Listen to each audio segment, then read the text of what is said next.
Forget all you know about podcasts. We welcome you to an experience uniquely different. Please join us for our coverage of all entertainment on the fringe of society. The candles are lit, the lights are down low. It is now time to welcome our host as he steps up to the pulpit. The sacrifice has been prepared for the midnight black mass.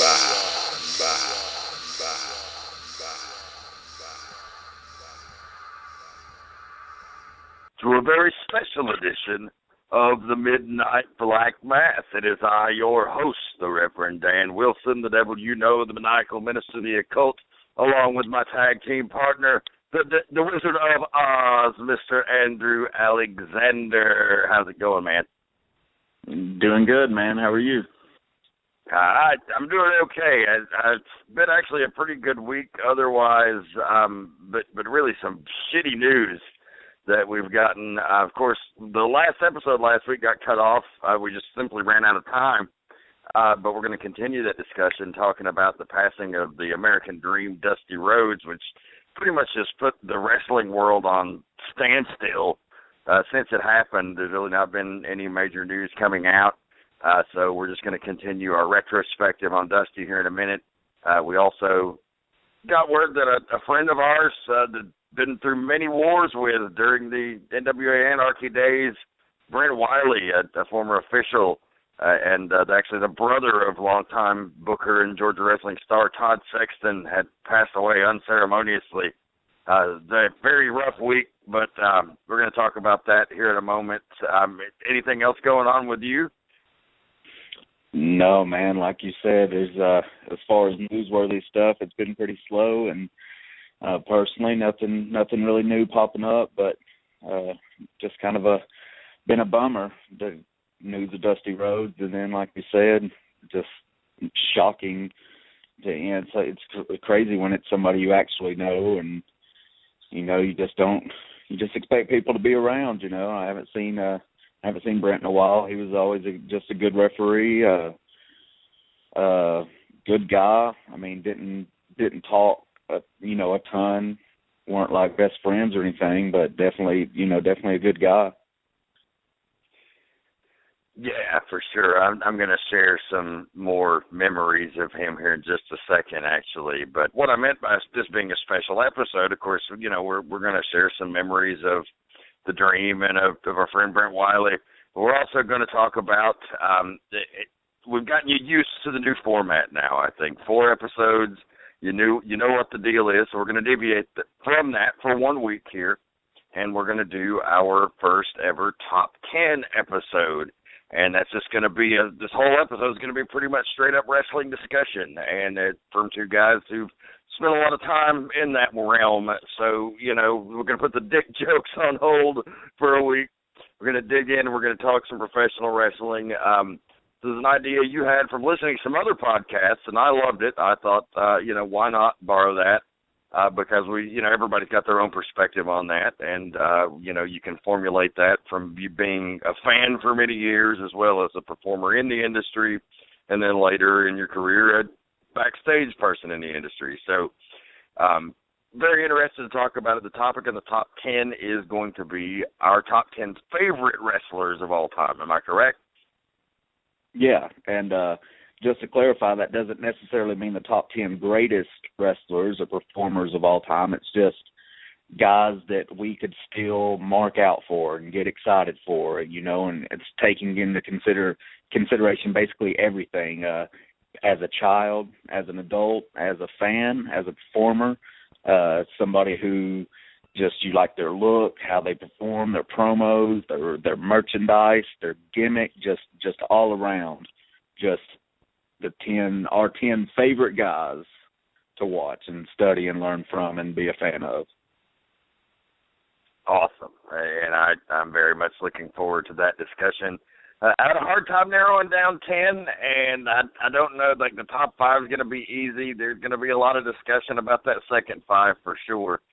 Looking forward to that, though, and that's coming up later in the program. Just quickly, as we record this, the last weekend, Empire Wrestling would have returned on June the 20th for their big event, and Crazy from the Heat is coming up very soon. Do you care to talk about it?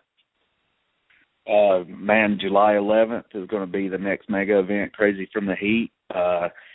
It could possibly top Tooth and Nail 4 as far as the action that's going to take place.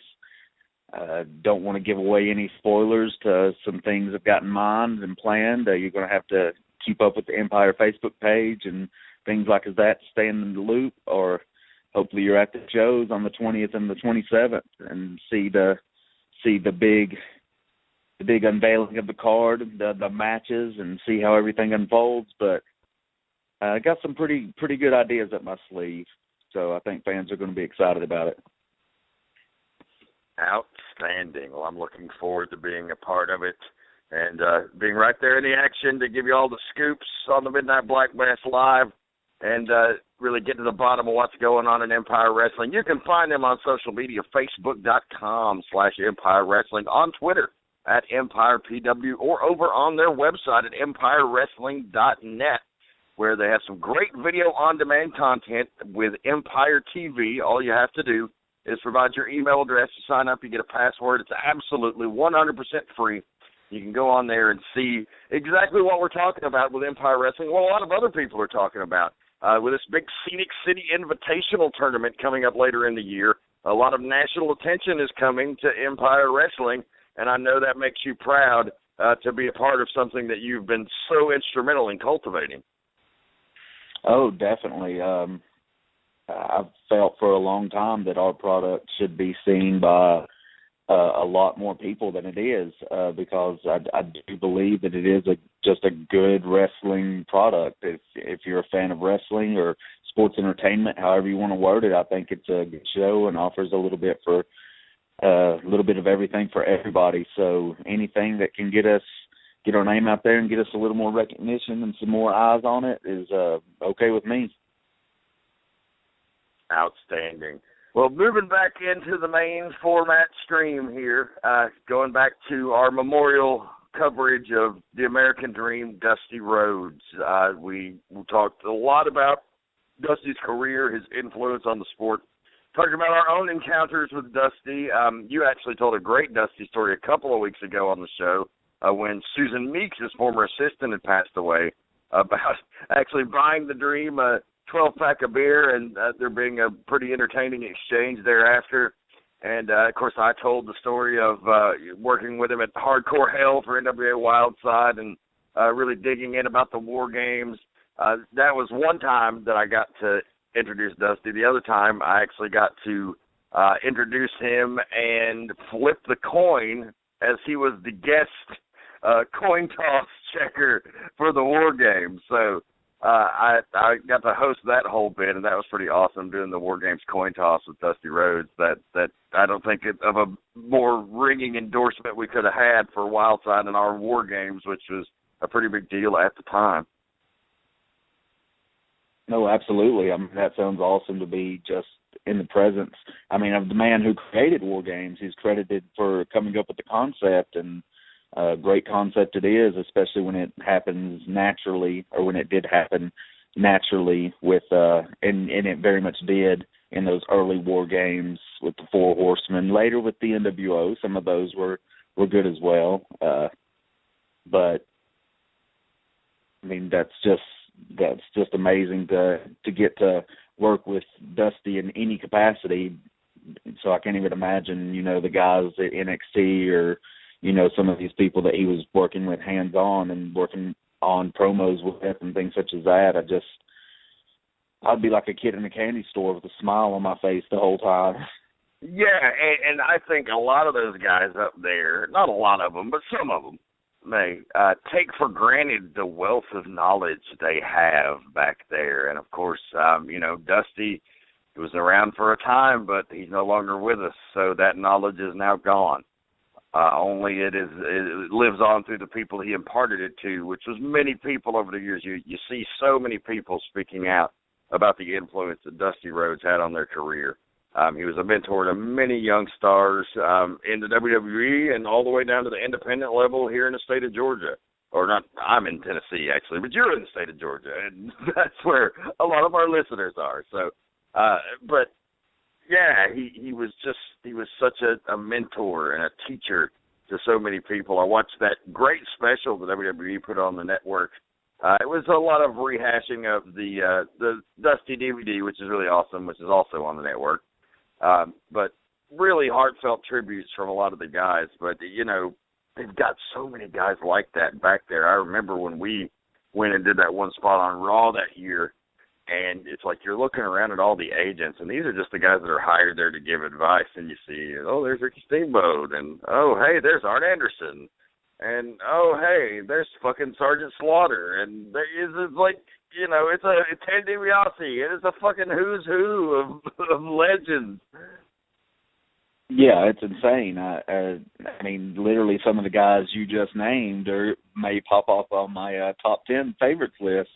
So I mean, I can't imagine. I can't imagine getting, you know, in-depth knowledge and advice from some of these legends. And you know, I'm sure you're right. I'm sure a lot of guys do take that type of thing for granted. But I hope those people are few and far between, because you know that knowledge is you can't put a price on it.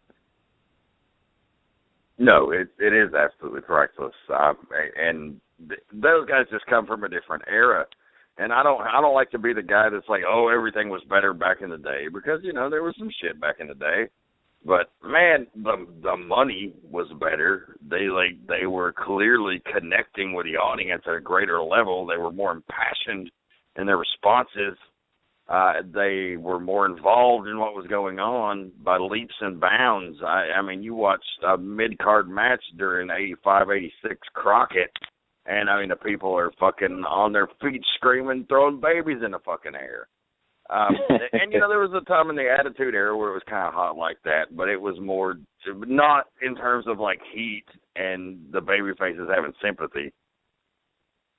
Yeah, it's insane to watch some of that old footage, to see the crowd reactions for the simplest of things. You know, it's just pretty much everyone was over. Everyone was, you know, uber talented and, you know, could do no wrong.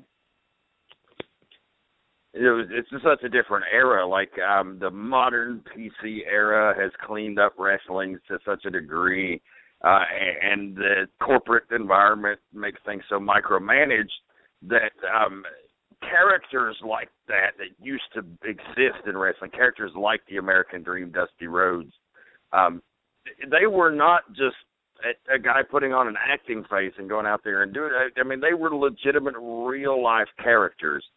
They were just being themselves. You know, obviously, Nikita Koloff's not the fucking Russian, but they found a way to embody these wild outlaw aspects of their own personality, because they really were rebels, and they really were men who went against the grain of society, and when they walked into a room, captured it. And that's something that wrestling desperately needs to grab back onto. Yeah, and, you know, there's the big change really is there's only one big game in town now, to where there used to be several throughout the country. I actually heard Jim Ross tell a story about Nikita, or maybe Steve Austin told a story. They were talking to each other on the podcast and talking about how Nikita would be in the gym and people try to talk to him and he just wouldn't say a word, and he would just grunt and make sounds because he was supposed to be Russian. He couldn't speak English. And, you know, he stuck to that.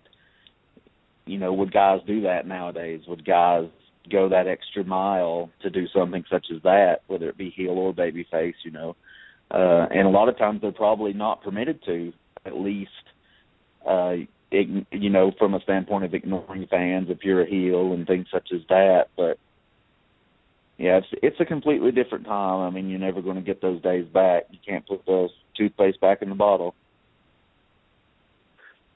No, but it just saddens me that, we may never have another Dusty Rhodes. I mean, you say that, but then you get a guy like Kevin Owens. I'm not comparing the two by any stretch, but in that he's an unconventional-looking guy, and that's the same thing that Dusty was. But he got over on other abilities, and he made it work. He was a famous face. Like I remember in the 70s, he was an Andre the Giant type star, where he would not really have a home territory. Once he did the big babyface turn in Florida and split up from Dick Murdoch, he didn't really have a home territory. He was for Florida most of the time, but he was a guy that WWF would bring in, Mid-South would bring in, Crockett would bring in, Memphis would bring in as a one-time attraction. He was a well-known wrestling name, and you can tell that by the sports coverage that he's gotten. Wrestling is often snubbed in the media, but even all of mainstream news has mourned the passing of Dusty Rhodes, and I think that just speaks volumes to what a presence he had and a penetration he had in the country. He wasn't just a wrestling star. Dusty Rhodes was a worldwide fucking superstar. Oh, absolutely. I mean, you can't carry the moniker of the American Dream without being, on that type of level. And the thing about him going to all the territories is he wasn't like a lot of guys were not knocking anyone, because, I mean, that's fine that they were brought in and they had a plan to get them over, and they would put time into it and effort and get the person over. Dusty Rhodes walked in and he was over. It'd take him 30 seconds to own a arena.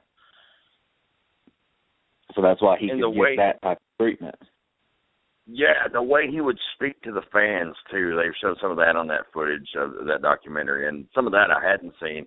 They were talking about how he drove a 75 Eldorado that was painted red, white, and blue to each town, and he would get out and hold sermons to the fucking people that were standing out there waiting in line to meet him. And it's just fucking amazing, man. Like guys don't do that now, for sure. It's very different. It's not an indictment of them, but it's just amazing to me how something worked on such a deep grassroots level. Yeah, I mean, the common man. That's something. If you can relate with the audience, I mean, directly, how can that not work in your favor? And he did that better than anyone. I think the person that's done it the best since him would probably be Steve Austin in the Attitude Era, just kind of being that blue-collar work ethic. And, of course, he, a lot of stuff with Vince McMahon telling your boss to shove it, really helped. But that's not something you see very often. It's not something that, a lot of people can go out there and say it. John Cena can say that he's like one of these people because he's a fan, but then you see his house on Total Divas and realize, no, he is not anything like these people. So Dusty just did a great job of just relating to everyone and being seen as just one of the guys. Yeah, and so respected by the boys from so many different generations, and just such a sad couple of weeks for the world of professional wrestling.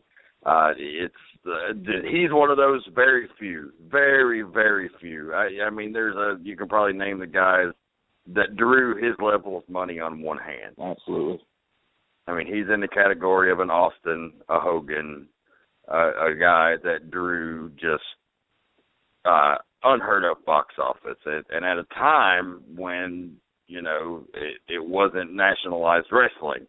That's another huge thing, and he certainly had his huge run in that, but he was making millions of dollars before that even happened. Yeah, definitely. I mean, and he's one of those guys that there's just no doubt about. He could have started his career today in the modern era, and I think he would have gotten just as over if given just the slightest opportunity. he would have been as big a star today as he was in the 70s, 80s, 90s, whatever decade.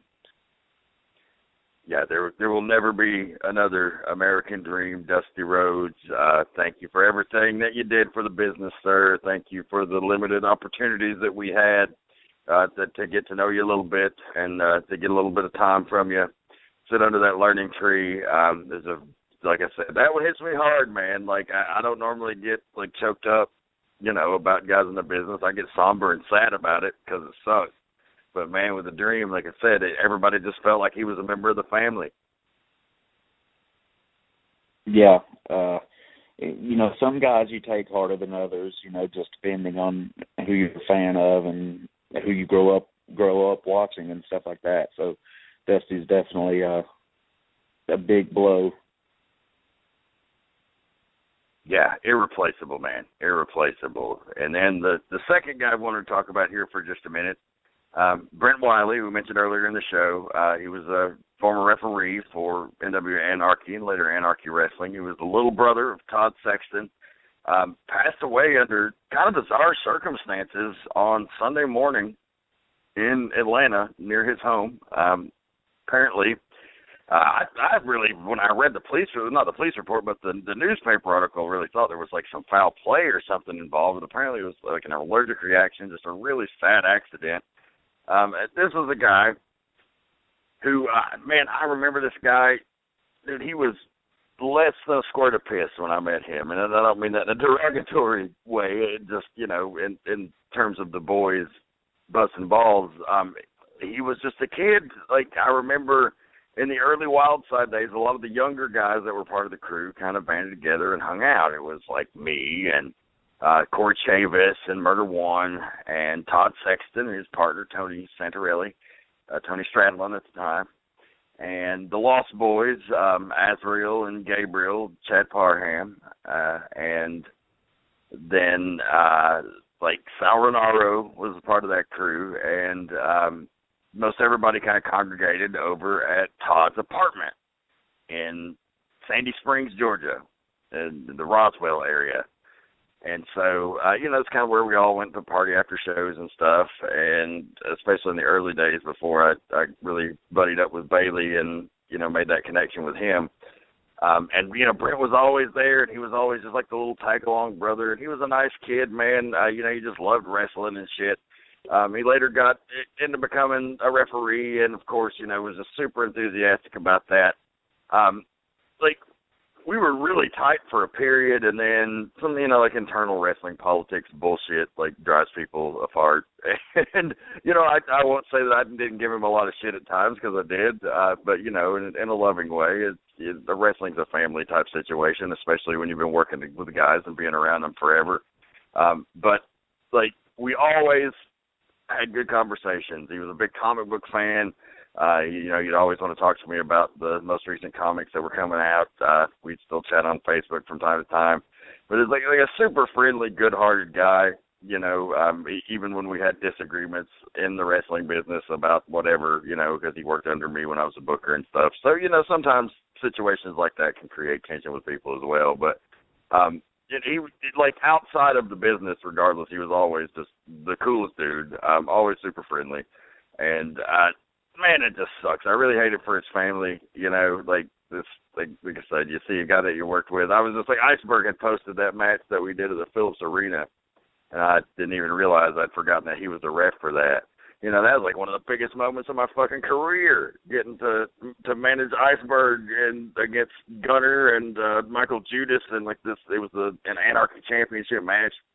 It was the NWA 60th anniversary, packed house at the Phillips Arena. No, it wasn't a packed house. There was fucking 3,000. It would have been a packed house if it was a small arena, but since it was a giant, it was actually kind of cavernous. It was certainly a packed house for some of the audiences I'd been working in front of, okay, if you want to compare it to that. But, the most viewed thing I've probably ever been in, the YouTube video has 14,000 fucking hits. And he was the ref in that. So, it's he'll always be tied to some of my best memories in the business, and that's really fucking shitty to hear. Yeah, definitely. It sometimes you forget about the other players in the business, guys like the referees and maybe commentators or guys that run camera and, just guys that do other stuff other than perform or actually wrestle or manage, I met him. He had already been refereeing once I came back to Anarchy, and I met him, and I didn't even know he was Todd's brother for months. Todd was in charge, but he never pulled my brother's in charge around here, any of that stuff that a lot of people would, because I had no clue he was Todd's brother until, so I can't even remember how I found out. And I was like, "You're Todd's brother?" And he's like, "Yeah." I was like, "Oh, okay." But yeah, just a nice guy, good refs, and good refs are hard to find. There may be 3 or 4 refs on every show in Georgia, but that don't mean they're all good. Definitely good. Yeah, definitely a good ref, good guy to have around, and it's just crazy. And I feel bad for Todd. I mean, just everybody in the locker room that knew him, especially better than me, but his family, and that's rough. And he was so young too. This isn't an old man we're talking about here. No, and as we record it today, apparently the funeral is today. I hate that I couldn't have made it down, but just real life schedule there's no way I could have arranged my schedule to get down there, unfortunately. But I think reports from you see him on Facebook, so all of these people are tagging him in their memorials and stuff, and that he was a very loved guy. A lot of people really thought a lot of him outside of wrestling, people I'd never heard of or met. He really did try to live that superhero motto that he was such a big fan of. He was a giant Batman fan, and that's what people were always calling him, Batman and stuff in the post. And that was nice to see that he was genuinely a good dude outside of wrestling, and that he left an impression. Because you never know when your time's going to be up, man. You got to make the most out of every fucking second. Yeah, you definitely do, and you get these reminders, and a couple weeks, couple months, it's kind of pushed to the back of your mind. You kind of forget about it, but that's important to remember. Yeah, 2015 has been I've had a lot of loss in 2015. My grandpa died early at the beginning of the year, and then it just seems like somebody is passing away every fucking month. And I guess that's the odds. There's so many billion people on the planet. Somebody dies every 6 seconds, so nobody's immune. Yeah. And it's sad, like you said. It's as we get older, I guess it's just more and more. And 2015 it's halfway done. It's only we're only halfway through, and and to suffer people close to you, like your grandfather.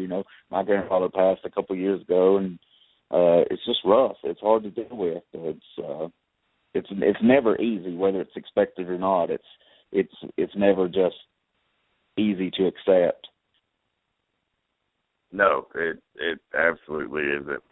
So, cheers to Brent Wiley. Drink a beer for you, man.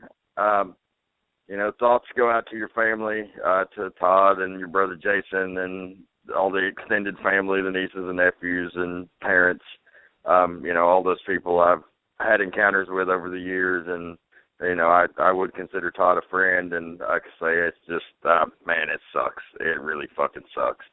So, we'll ring the bell 10 times here for Mr. Wiley and the American Dream.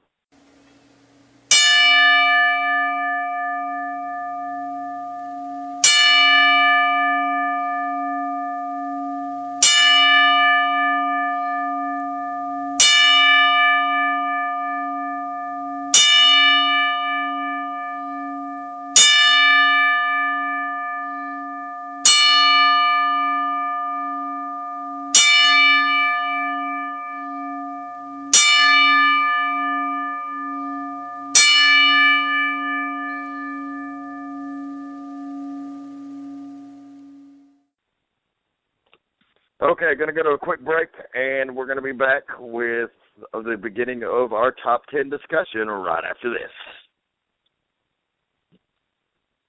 But you do not get to win, shitbird. We do.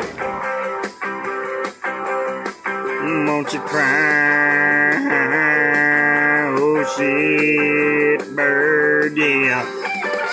What was it? The shitbird? And now, the Shitbird Break, featuring your friendly neighborhood strong-style psycho, Tank. If you are still using any Disturbed song as interest music, you might be a shitbird. This has been the Shitbird Break, featuring the strong-style psycho, Tank. Tune in each and every week on the Midnight Black Mass to find out how you can avoid being a shitbird.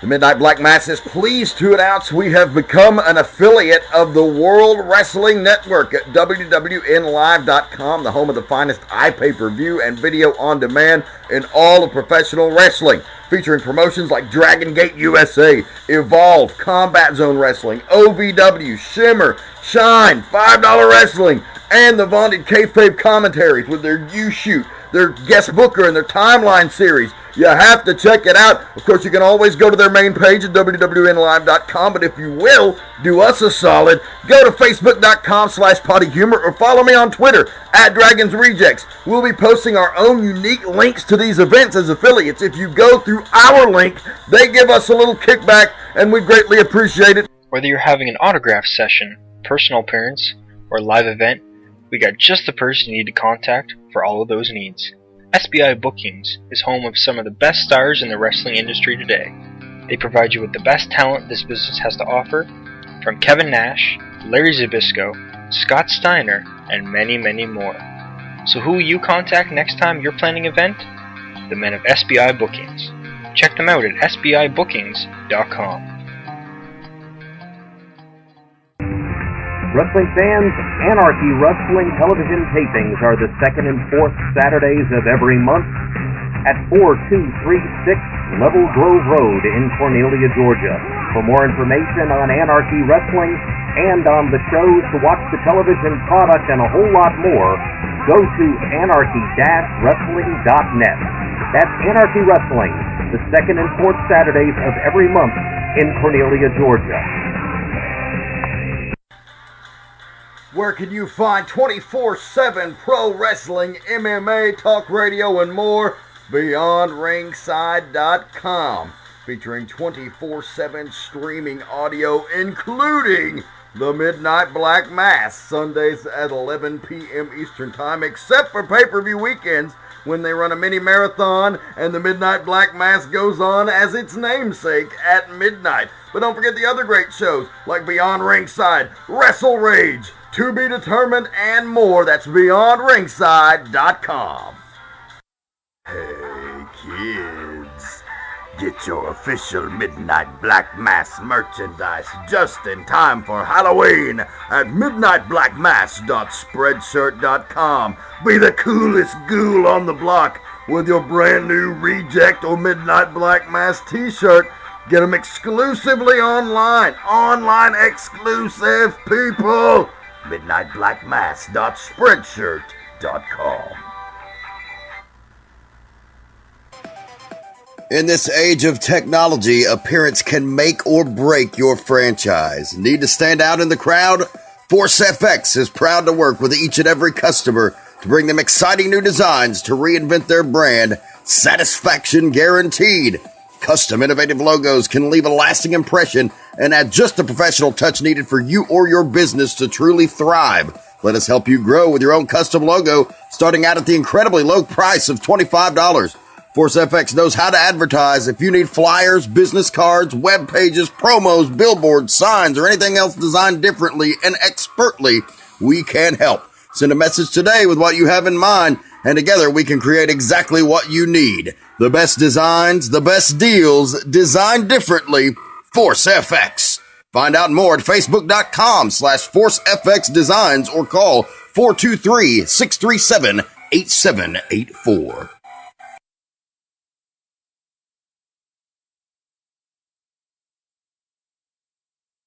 And we're back on the Midnight Black Mass. And on a very special edition of the program tonight, we're digging our claws into professional wrestling.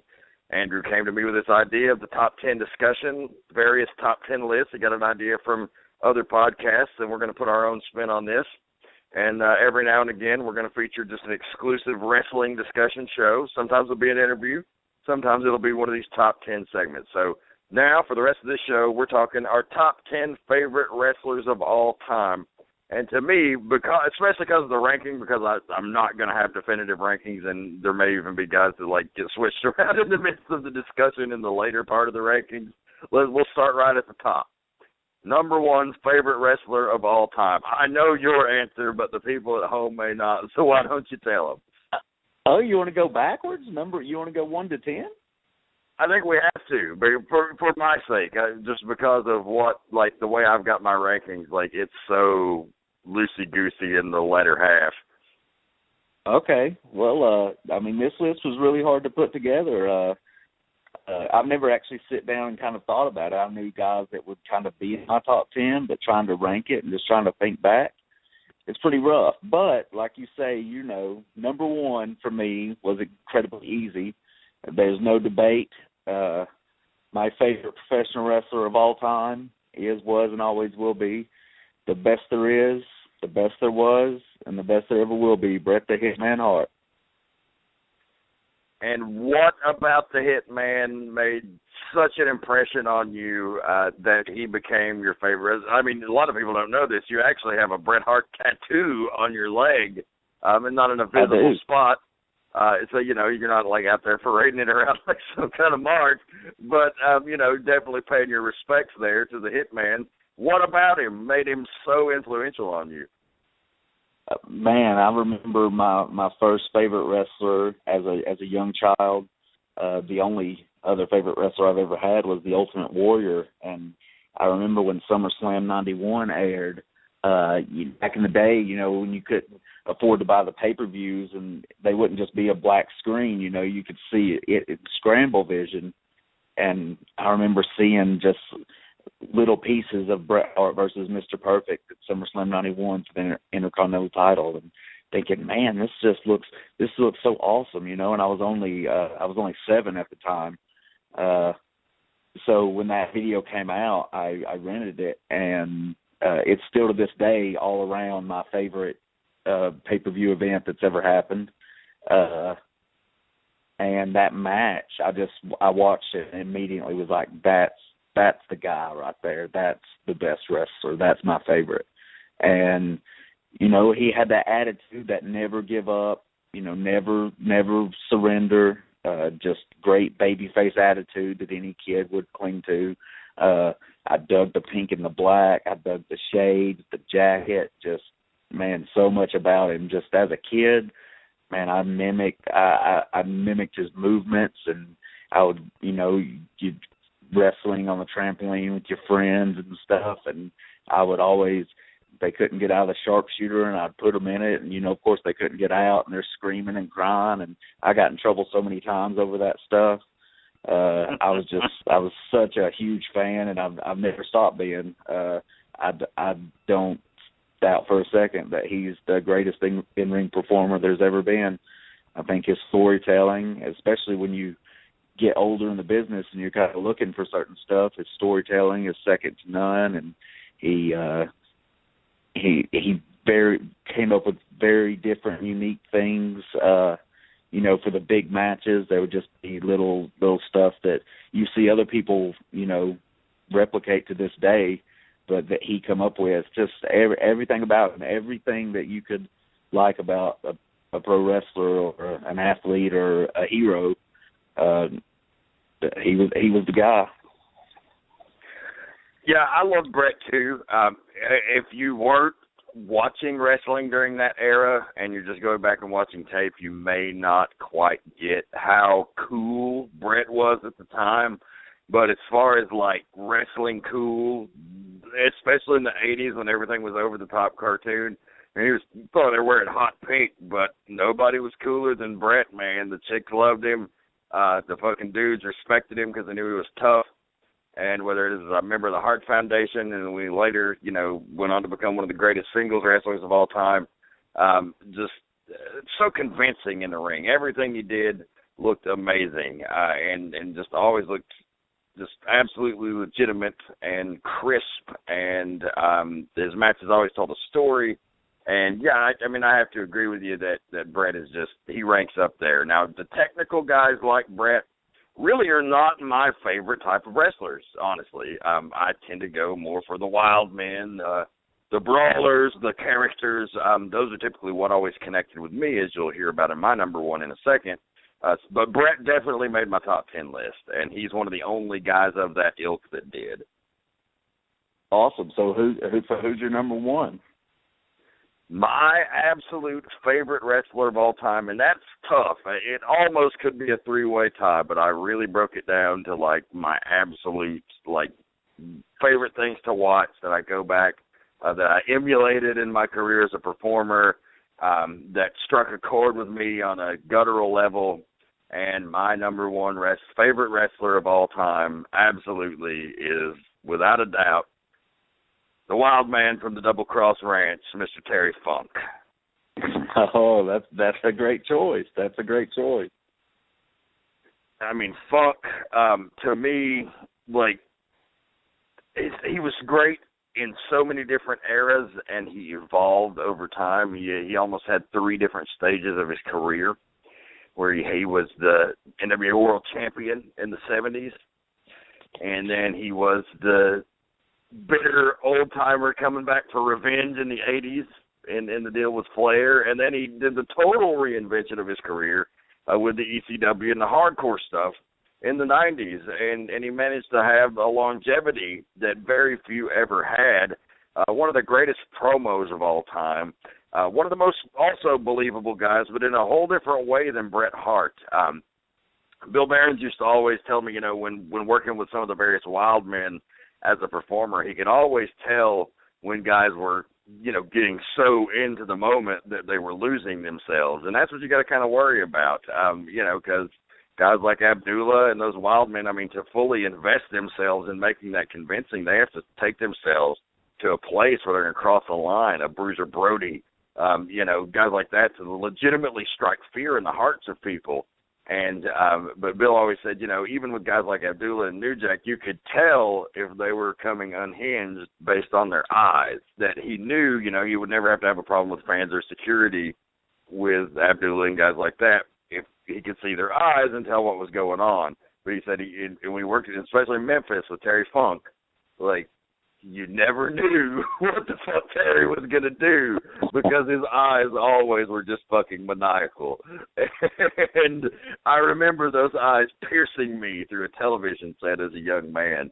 And the creative, clever promos that he would cut. All of the shit with Lawler in Memphis, the shit with Flair, going back to the shit with Dusty in Florida, tag teaming with Dory in Japan, Terry Funk, just so much great shit. And then, of course, the great wars with Mick Foley, which are just fucking legendary. It's one of the best brawls ever. Yeah, and Terry Funk's a guy, clearly I know about him, and I've seen a lot of his stuff. He's a guy that I haven't seen enough of, I haven't seen the hundreds of matches of his like I have, a Bret Hart or someone like that. But if I had a top 5 list of guys that I wish I could see even more of, he would definitely be on it. Because everything I have seen over the years is just great. It's amazing.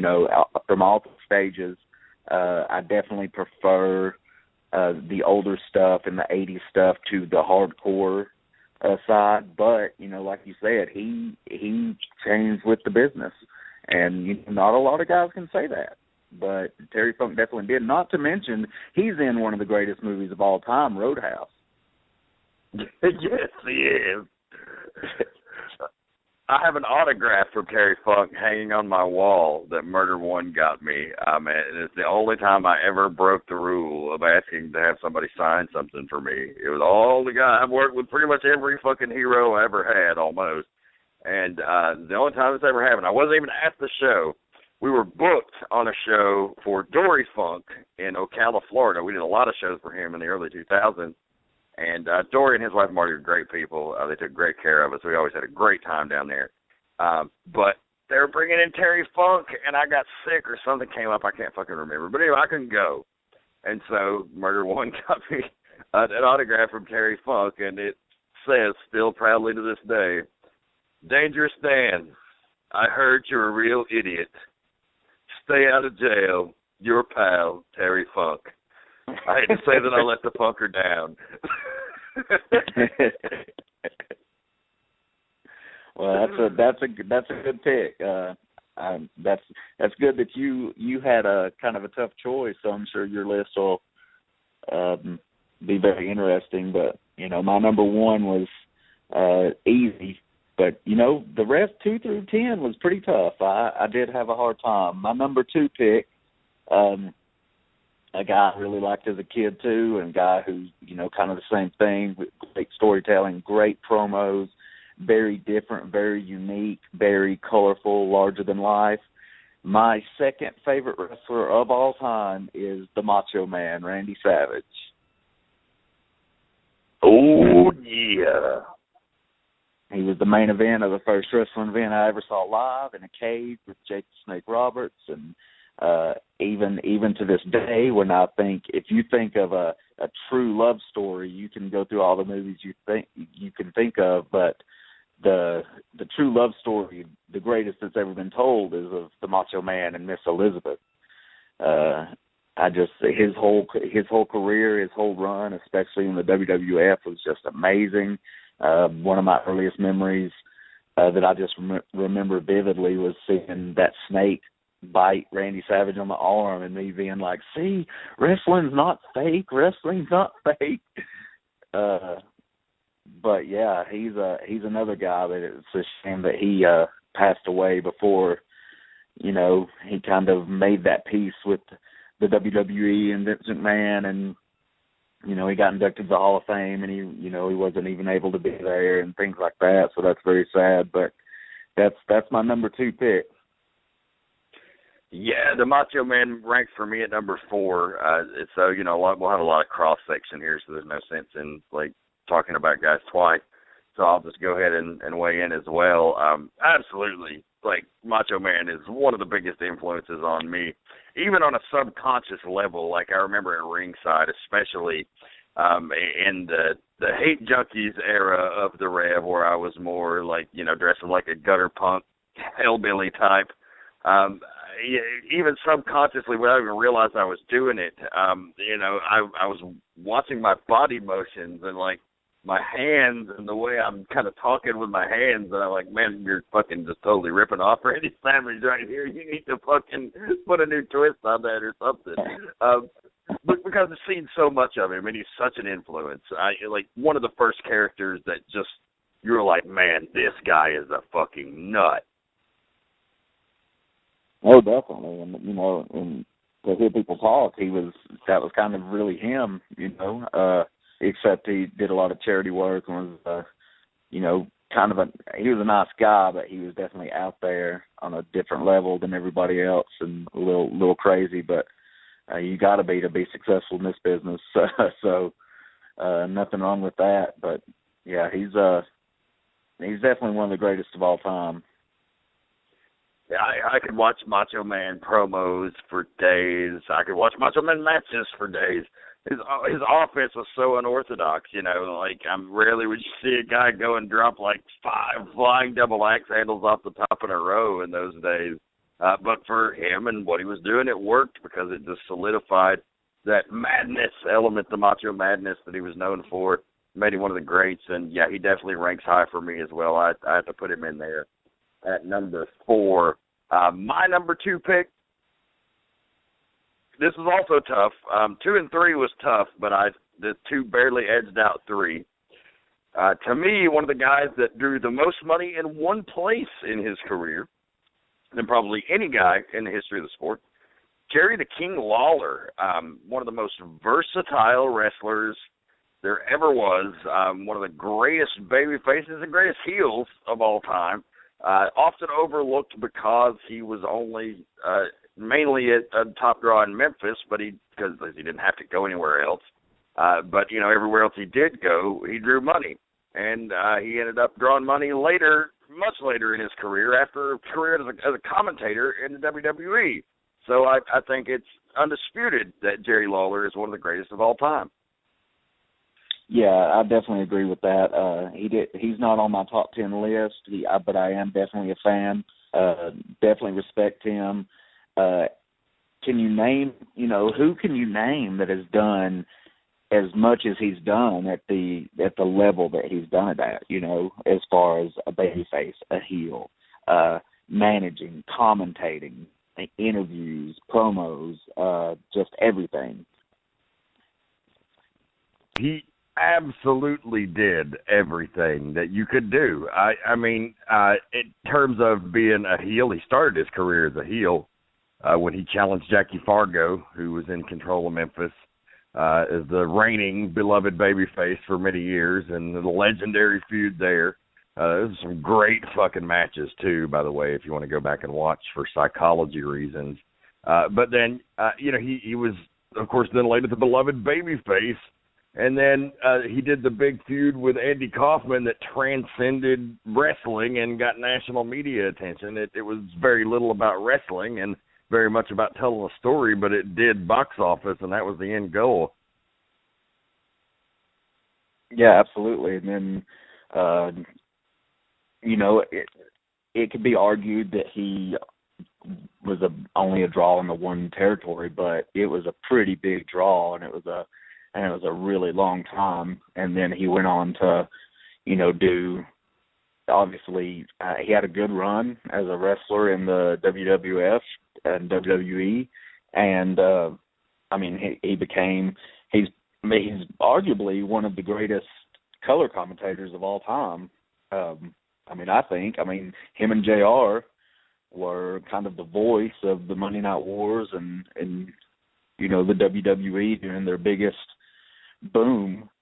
So he's definitely a good pick for number 2 slot. Yeah, I think so. And when you talk about only drawing in the one territory, and me and Les Thatcher talked about this in depth on the show when we had him on back in Volume 4.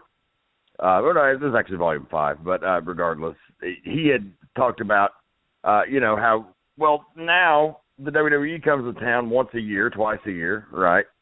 And they do great business every time they come to town, but it's once or twice a year. And that's not to marginalize what they're doing. It's amazing. But when you say Lawler was a draw in one territory, we're talking about every Monday night in the same fucking town and putting people in an 11,000-seat Coliseum and many times selling that motherfucker out. Oh, yeah. Definitely. That's what I say. I just know that argument's come up with just a lot of people over time, and it's a fair point, but Lawler's the type of guy that could have done big business anywhere. But yeah, like you said, the same town, the same fans for so many years.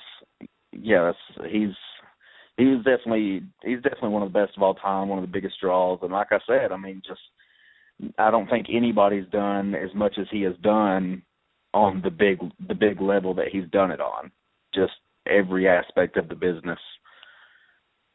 He was well prepared to be a color commentator because those promos that they used to do with Lance Russell on television, sometimes those would go on for 15, 20 minutes, and it was not like today where people say, another 20-minute in-ring promo. It's like these guys were shucking and jiving and bantering off of each other and keeping the shit fucking entertaining the whole fucking time. Yeah. It's fucking amazing. Yeah, but anyway. big difference from the scripted promos, but that's a whole nother discussion. Yeah, I guess right before we move on from Lawler real quick, I'll list some of the reasons he's my favorite, really his feuds, in addition to what I've already discussed. The feud with Bill Dundee over a fucking 30-year period is one of the greatest things in wrestling ever. Especially in the early days of the feud when the territory was just super hot. They traded back and forth as baby faces and heels. They did an angle at one point where they put Bill Dundee's Cadillac up, and he lost that. And so to get another shot at Lawler, he put his wife's hair up, and his wife shaved her head bald to fucking sell an angle. I mean, like, that's fucking amazing. They don't do that shit anymore. Of course, the feud with Eddie Gilbert with the fucking fireballs and him getting ran over in the parking lot on Memphis TV. It was fucking incredible. The Austin Idol and Tommy Rich feud where they did the big hair versus hair in a cage. That was fucking great. Everybody knows Terry Funk and they actually had some amazing matches at the Mid-South Coliseum with a crowd, but everybody remembers the empty arena match, which was not so much a match as it was a wonderful piece of like a movie, you know, like told this great story. But with the legendary Terry Funk yelling, "My eye, Lawler, my eye." He's yelling, "My eye." It's fucking great. But yeah, that's why I love Jerry Lawler. Well, definitely a good pick. So what are we at? We're number 3? Yes. Number 3 and 4. Like this was probably the hardest slots for me. But number 3, I went with another classic guy from childhood, but a guy who's he had a great gimmick, great build, probably the greatest vignettes to introduce a character of all time, probably. Did not have the reign that the Honky Tonk Man had with the Intercontinental title, but in my opinion, he's the greatest Intercontinental champion of all time. He's just the textbook definition of what someone who holds that title should be. And my number 3 pick is Mr. Perfect, Kurt Hennig. Oh, that's a good one. Yeah, definitely a huge fan. Had a lot of great matches.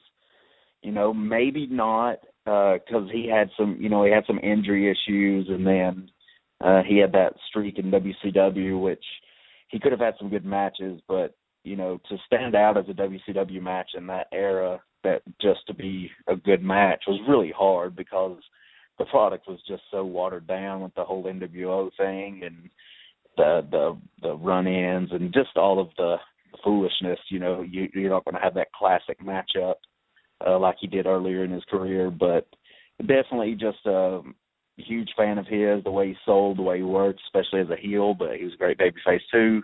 And I loved when he was a babyface,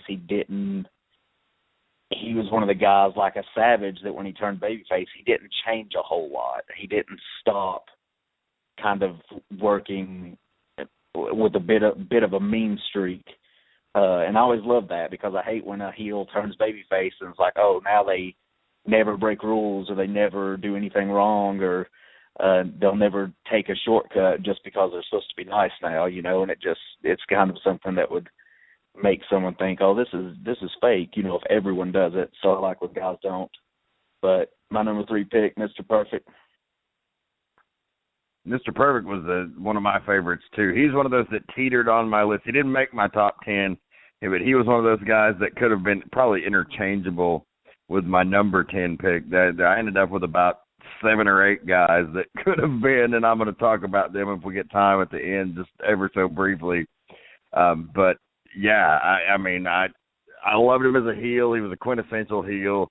He was one of the early cool heels because while he was a dick and you rooted against him, like he was good enough, you know, that he could still make you want to see him get beat, but like you were still fucking tossing your gum up in the air and trying to fucking slap it down and fucking, you know, you like fucking wet your hair and walk around with a towel around your neck when you're a fucking kid, you know, and nobody was looking because he was fucking cool as shit and you wanted to be like Mr. Perfect. I still today, anytime I'm outside and I spit something out, I try to slap it. To this day. So who's your number 3? Who you got in that spot? Number 3 for me is a guy who actually, before I got into the business and really became an internal student of the game, you know, like knowing what was going on and like learning it from real veterans and watching some of this shit with them and you know, listening to how it all worked and seeing it in action, working myself as a manager and as an announcer there, you know, in the arena with guys. The Nature Boy, Ric Flair would have been my number 1 pick of all time. And not that he did anything to slide down the list, but is just that Lawler and Funk's overall body of work sort of superseded what I like to watch, but no denying Flair. Many's pick as the greatest of all time. You know, he's one of those arguable number ones in anybody's fucking top 10 list. And he certainly, I don't really need to say a lot about why I love Ric Flair, really. I mean, if you're a wrestling fan at all, he was a total package. He had the charisma. He had the work in the ring. He could go. He was the fucking quintessential champion. He lived the gimmick. He was one of those totally believable characters. You could hate him with all of your fucking heart, and you could want to fucking see him succeed when he was a babyface, and he had just had that rare quality, that intangible fucking superstar quality that just sets the world on fire the second they fucking arrive, and he certainly did that. Yeah, he's in my opinion, there's only three acceptable answers for who's the greatest in-ring performer of all time, and Ric Flair is definitely one of those three. His longevity alone, so many great matches, you know, a lot of the same spots, a lot of the same high spot. You know, all the greats do that. That's just kind of a common knock on Flair, but it's not really fair because, you know, everyone does the same stuff. Yeah, it's called having signature shit. Yeah, and the business was a lot different back then. You know, there was no internet, and you wouldn't see every single house show, and, you know, and when you're going around the loop, you would do some of the same things. And there's nobody out there that wouldn't do that, especially when you could totally get away with it. But yeah, Ric Flair's on my list. He's a little lower down just because I prefer a little bit of different stuff, different style. But I mean, definitely, arguably the greatest of all time. And a true, you know, when you look at a heel champion, that's, you know, the model right there.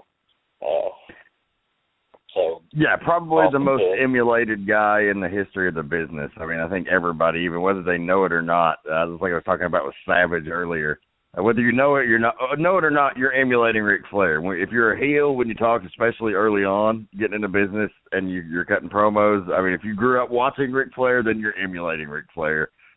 Even if you try not to, it's coming out that way a little bit. That delivery is just. Yeah, something's gonna leak out just at some point, a spot or a line or just a way you deliver something or anything. I mean, you know, a lot of guys, and I wouldn't say Flair was the first to do it, but you know, anytime you see that heel that to wear the suit and just look like a star and like a professional, you know, he kind of made that famous. Or made that a signature thing, you know, wearing the nice clothes for the promos and stuff. And every heel's done that at some point in their career. I know I have. I mean, everybody has. So, yeah, awesome pick, number 3. He'll be on mine later. I guess I could. Yeah, you mentioned earlier yours. Ric Flair's actually, I've got him at number 9 on my list. Same reasons, but like I said, I just like a little bit of different stuff. Just I prefer a little bit more than Flair's style, which I'm a big fan of it, but you know, I guess a little more athletic, maybe the word. Not that he wasn't, especially in his prime, but just something I lean towards a little bit different stuff. But yeah, so that's my number 9. Cool. Like Flair, like, you know, he's just such a constant while you're growing up. And it's like, okay, if you grew up in the 80s or the 70s, then Flair's been in your life at some level for most of it. So, you know, much like we were talking about the late Dusty earlier, it feels like a family member almost, you know, and he's just that familiar, and he's finally started crossing over into some mainstream stuff too, which is pretty awesome. Yeah, totally agree.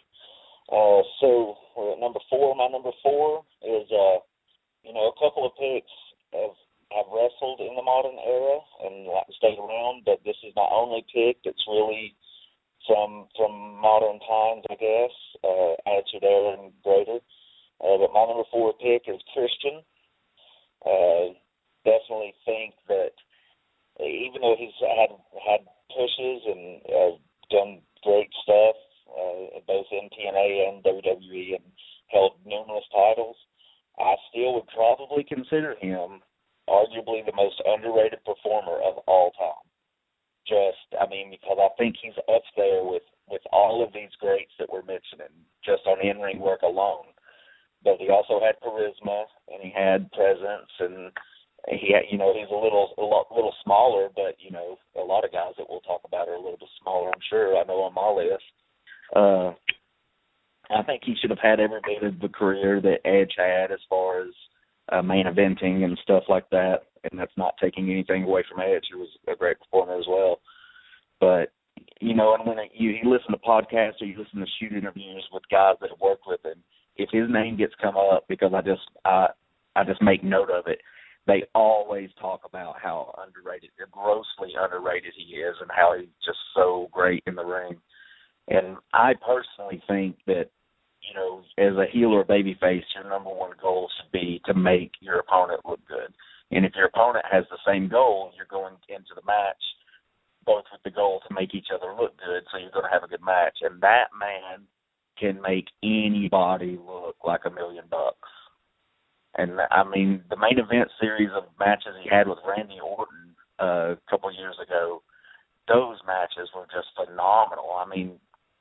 He just gets the best. And it's little stuff you look for, and, stuff that I look for, just ways guys are different and stuff like that. But I had to put him on there. It was a tough choice. He was definitely could be switched out for number 3, but that's my number 4 pick.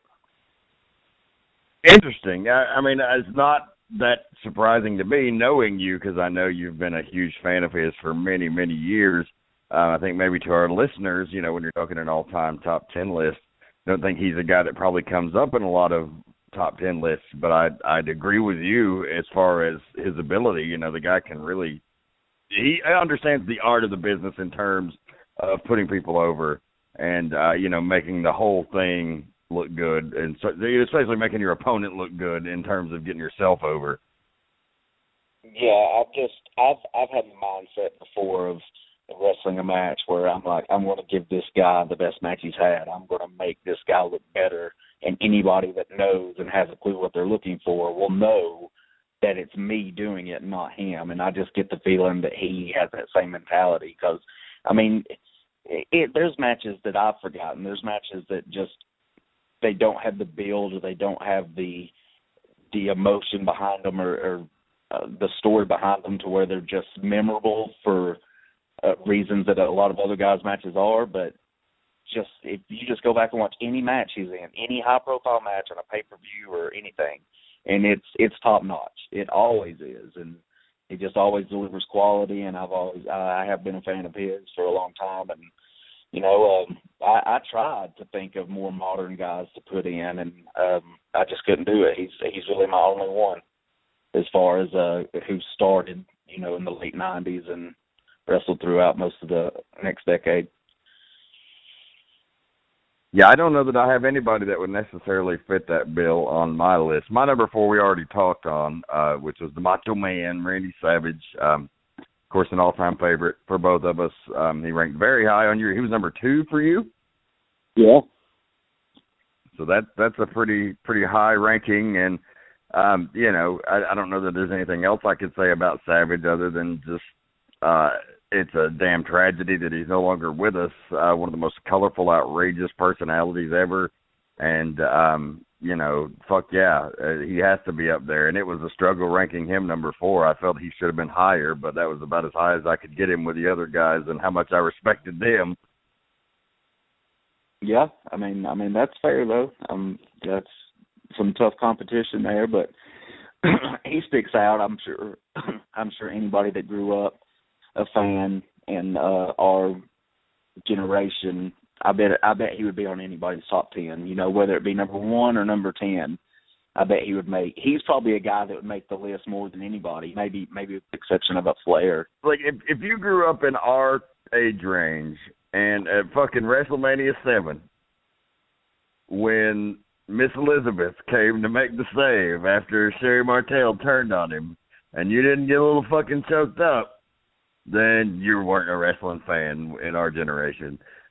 Oh yeah, that's that it could be my favorite WrestleMania moment. I kind of rank it number 2, but it's definitely in the top 2. My favorite WrestleMania moments of all time. My favorite wrestling moments of all time. It's high up there.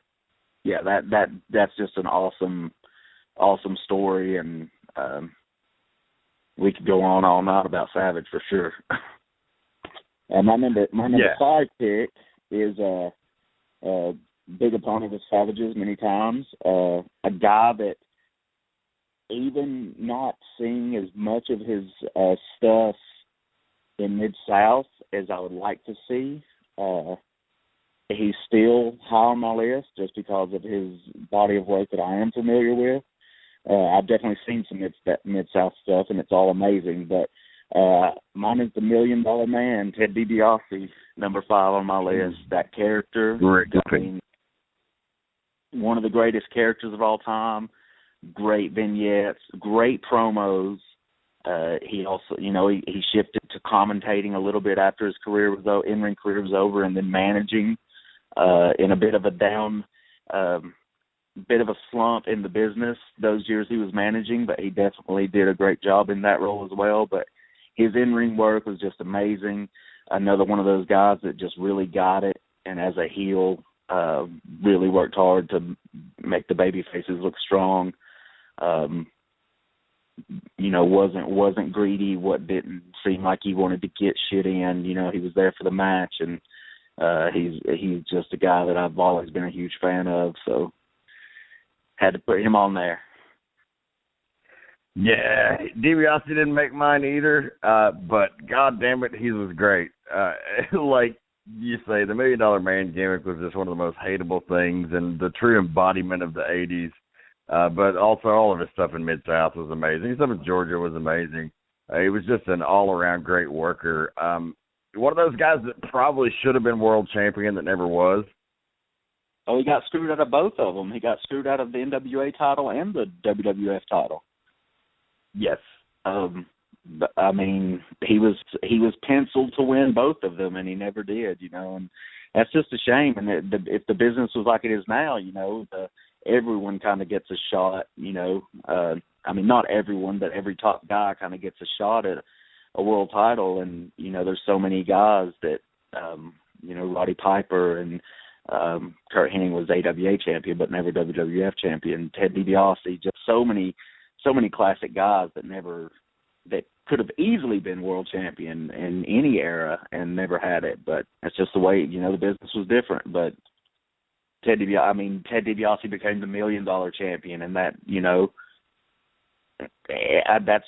that people have tried to recreate that with having their own title, and it's just never worked as well, but he pulled it off. It was beautifully done by him, and just so many great matches and feuds and storylines, just everything. And it's always forgotten about his tag team run with IRS. They were a hell of a tag team.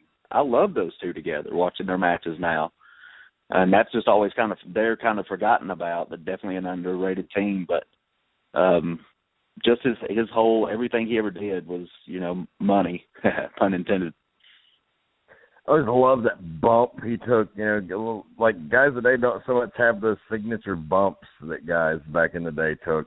And you could say, oh, that's business exposing or whatever, but like some guys just make you look better than others. And DiBiase, like anytime somebody would take him and do the big jump over the top, and like Savage did it a lot, but he did it for other people too.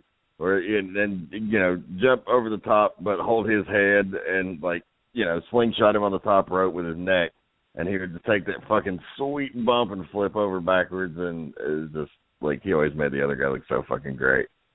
And he'd be standing on his head for a second when he flipped backwards and stuff. I know exactly what you mean. He would come off the top with the double axe handle and take the punch to the gut and do the big flip over. So I'm with you. The signature bump thing, that stuff that you do. I mean, I tried to do stuff like that a little bit wrestling, but I definitely miss that. I don't know of anybody that kind of does that. The Rock, when he would take that Stone Cold Stunner, he would do that where he'd flip and flop all around the ring. That was kind of a signature bump, but that's definitely something that you don't see anymore. You're right. So who's your number 5?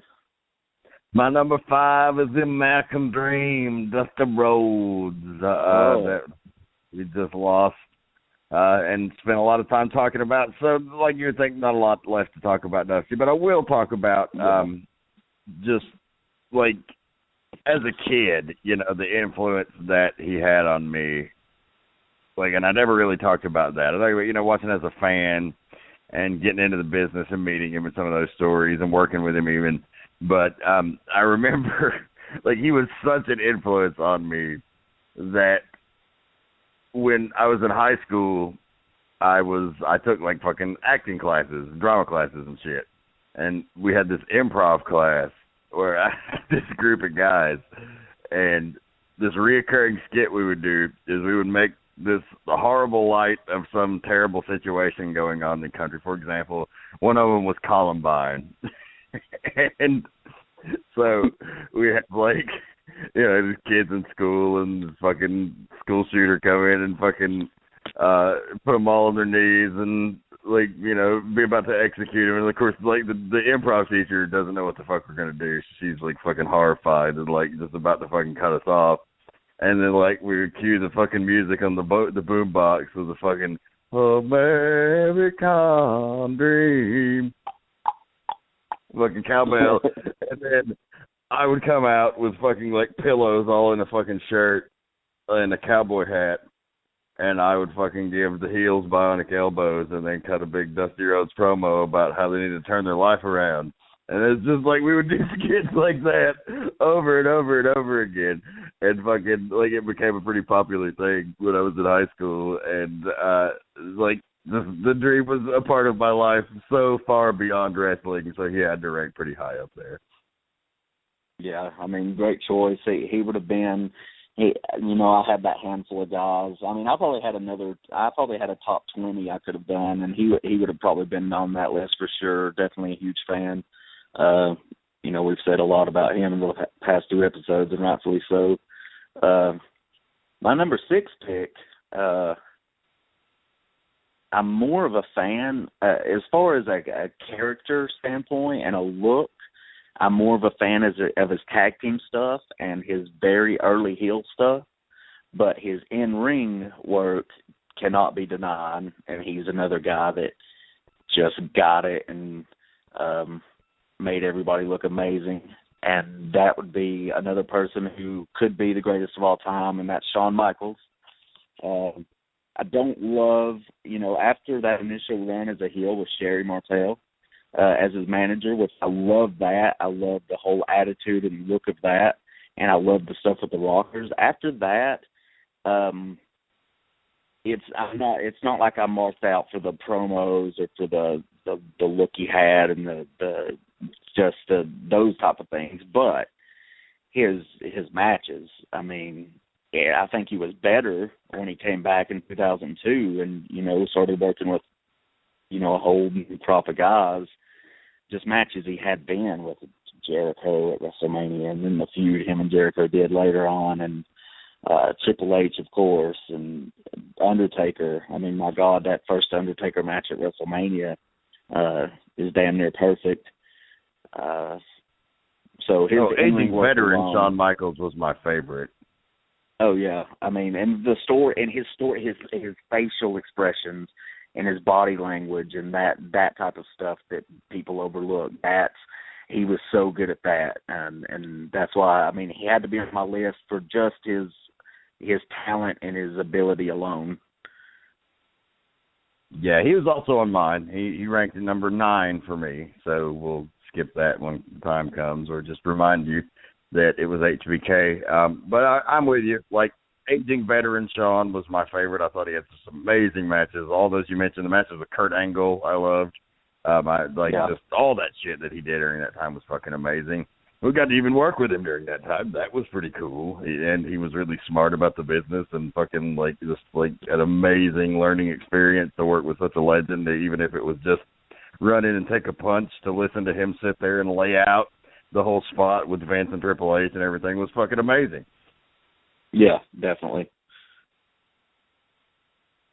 So who do you got at number 6?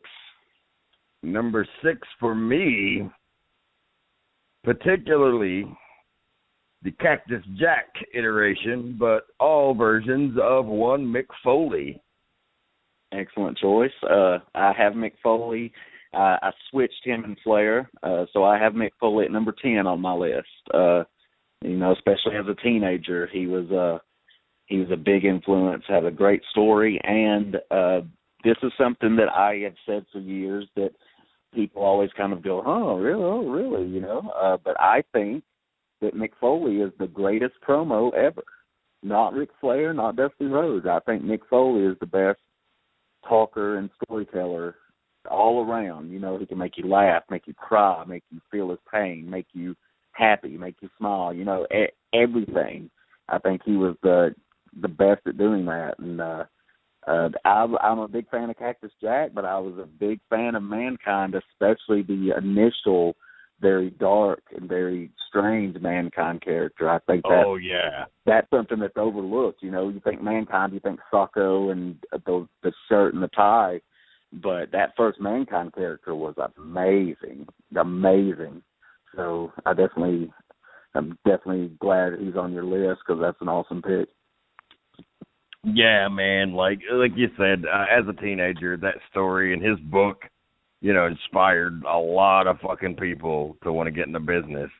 And he was just he was different, and a lot of people say, well, Foley's not a good worker because he would just really get the shit beat out of him, and it's supposed to be a work where you make it look like you get the shit beat out of you and you don't.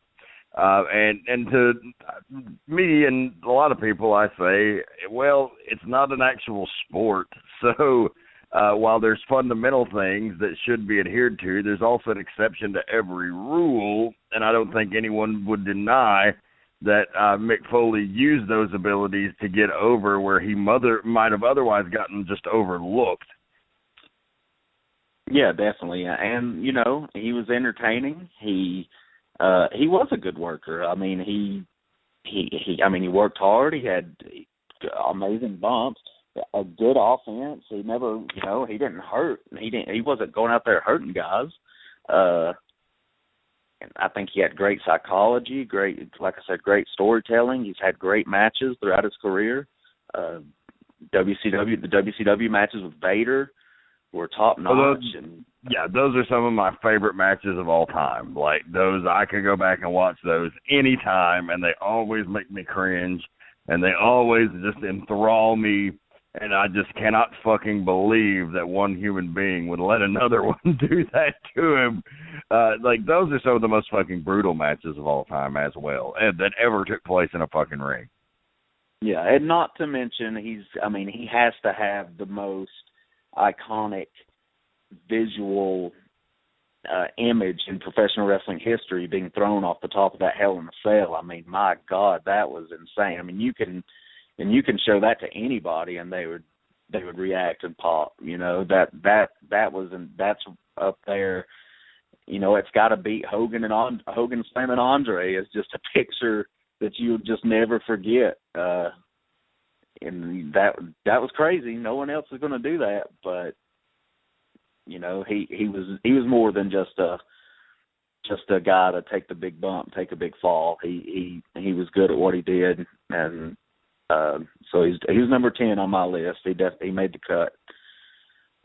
He drew money with Funk, with Undertaker, as you mentioned, with Sting, as well as Triple H, a great feud that a lot of people don't really go back to, but I think that was probably the greatest feud of that era. Yeah, and I think that launched Triple H to that next level. Absolutely. Guys have that match or that moment where they kind of cross over to that next level, and I think Mick Foley did that for Triple H. So we're at number 7. Number 7. Yep, number 7. Almost put him above Michaels because I'm more of a mark for his promos and his character and his look and all of that. Definitely a mark for his in-ring work and psychology too, but I just gave Michaels the nudge just because he's arguably the greatest of all time. But my number 7 pick is Jake the Snake Roberts. Always a fan growing up. He was on my list, but he ended up getting bumped just barely. He was one of those guys that also shuffled around top 10. Yeah, I had to have him on mine. Just amazing promo, amazing matches, very, very different, did a lot of different stuff, invented arguably the best finish of all time. That's not a finish anymore, but it's one of the greatest wrestling maneuvers of all time because, it's something you can do to borderline anybody, and it looks effective. You could do it in a street fight and, actually do some damage. I mean, the DDT. So I had to have him on there. The snake, the visual of this guy coming down with the big bag and pulling out that huge snake and stuff. I mean, it was just amazing.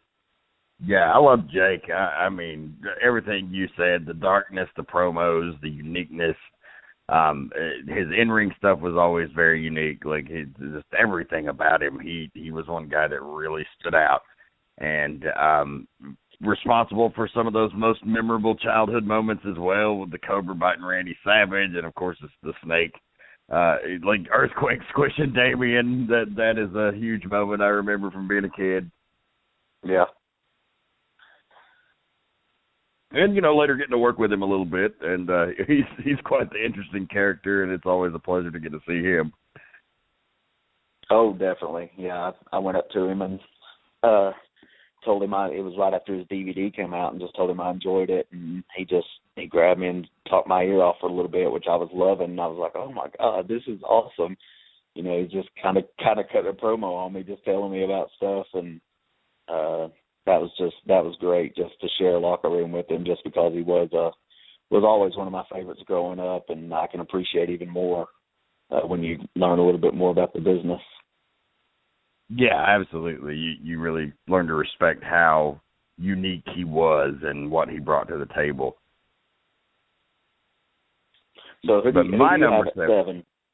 Yeah, my number 7 would be The Undertaker. Oh, that's one that was he's outside of my top 10 just a little bit, just from a character and a childhood standpoint, but also the talent and the longevity. But definitely a good pick to have.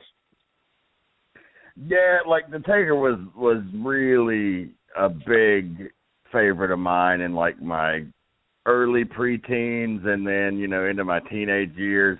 Like, even when the WWF got really hokey, and I was like 15 in high school and shit, it's like, well, I can still like The Undertaker because he's pretty fucking metal. So, and he always just kind of had that respect, and the longevity was impressive, especially because he got saddled with carrying some fucking old stoves, as the old timers would say. He being a big guy who was agile and can do these amazing things, they rarely, especially in his early days, seemed to pair him up with guys who were equal to or greater than his ability. He was generally working with guys where he was having to lead, and they're, very limited guys like your Giant Gonzalez's of the world and, more, the Berserker, and just these, like Kamala even, who's fucking great, but, Kamala only does so much, and against The Undertaker, it's like it's an interesting matchup on paper, but when the bell rings, the styles don't exactly mesh. But Taker somehow managed to make all of that work, and he went from a guy who could do some impressive things but was pretty limited in the ring to becoming like a fucking true blue ring general. He was the leader of the WWE for many years. I guess still is considered to be when he's around, but he's been phasing out his career in the last few years. But what a fucking career! What a gimmick! Like one of the greatest gimmicks ever. Just fucking amazing. And like me, if you're a metal kid, then The Undertaker holds a special place in your heart. Yeah, I was always a bigger fan of kind of that original Taker, and even later on when he switched to the purple and that phase where he had the face mask, some of that stuff. When he started changing it up, I didn't love it as much. I actually wasn't. Some of the stuff looking back was cool, but I wasn't a fan of the satanic Taker, not because it was satanic or anything like that. I just didn't like it, and I know a lot of people were. I just preferred that original character, and then the American Badass. I definitely that, but he started at that point. I wasn't a fan of the character, but I think that's when he kind of started having some of those matches, a little bit better and working with different guys like Angle and Booker T and Guerrero and JBL, when he was on SmackDown a lot. Just started having kind of that different style, kind of changed things up. And then when he came back as, the Dead Man and the rest of his career, which is still going, he's not done yet and maybe coming soon, but he's still hanging in there. So, yeah, he's amazing, and I wish back in the day, when he was a little younger, he did get that chance to go out there with guys that weren't as limited. He had amazing matches with Yokozuna, who was a big guy that could move, but you were still limited to what you could do. But they had really good stuff. Aside from that, he did have quite a few duds that he was stuck with, but it was always entertaining and always memorable moments and just cool stuff. Yeah, my absolutely. number, We got about 4 minutes left, so we need to wind her down here. Yeah, well, we talked about my number 9 and 10 with Flair and Foley, so I only got one left. My number 8 is Ricky the Dragon Steamboat, arguably the greatest babyface wrestler of all time. Stuck to that. I mean, just the quintessential babyface, kind of known for those arm drags. His work was just amazing. Not just the match with Savage and the matches with Flair, but he just had matches with so many guys that was just top notch. He's a guy that made the opponent look better, and he would have been. I think he would have been considered so much greater if he just didn't seem to. He put his family above the business, opposed to the way that a lot of guys didn't. He'd want to take those breaks and want to take a little time off and didn't want the heavy road schedule, which is totally, completely understandable. I think he would be on that level with, a lot of guys that he kind of gets his name left out because of those reasons. But, one of the greatest in-ring performers, and had to have him on the list. Yeah, maybe the greatest singles babyface of all time. Yeah, and it's always a toss between him and Ricky Morton, but the greatest babyface of all time is named Ricky either way.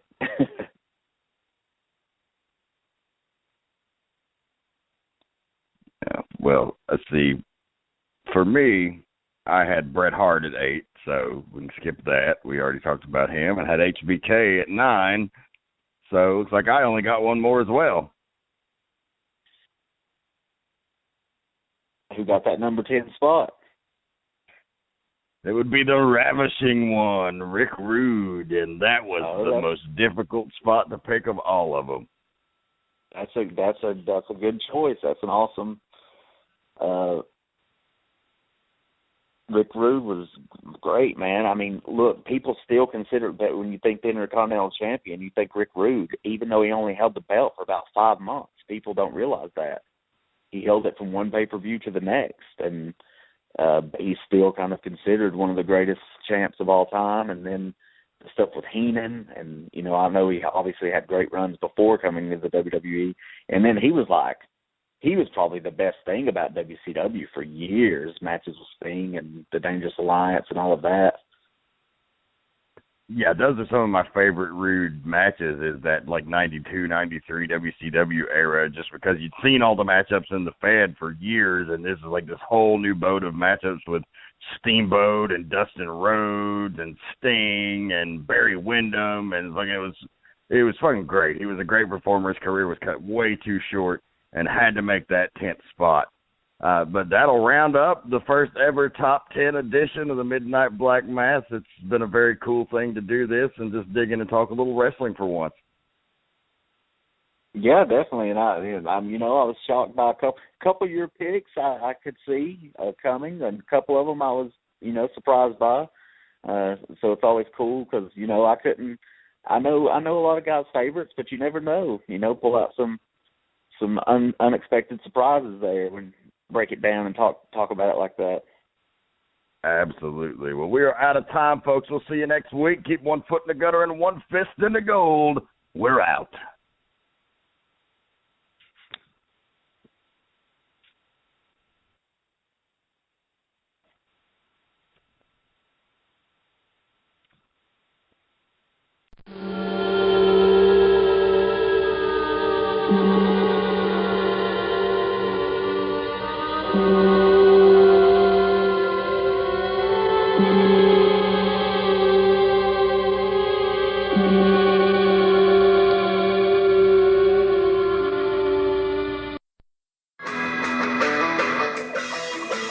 This has been a production of the Potty Humor Network.